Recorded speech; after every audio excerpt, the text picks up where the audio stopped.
আসসালামু আলাইকুম। আমি আপনাদেরকে বাংলাদেশের সর্বপ্রথম কখন রেল প্রবেশ করে সেই তথ্যটি এই ভিডিওর মধ্যে তুলে ধরব।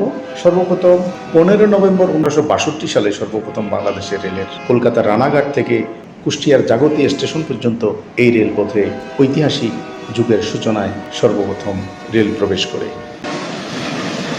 1930 সালে সর্বপ্রথম রাজশাহীতে ট্রেন চালু হয়।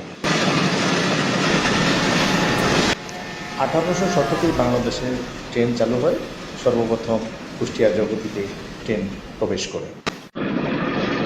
হার্ডিঞ্জ ব্রিজ দিয়ে ট্রেন এসেছে 1912 সালে।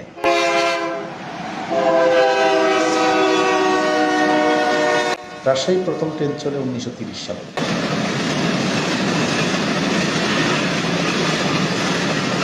আমার এই ভিডিও যদি ভালো লাগে আমাদের চ্যানেলটিকে সাবস্ক্রাইব করে দেবেন। ধন্যবাদ সবাইকে। ভালো থাকবেন, নিরাপদ থাকবেন।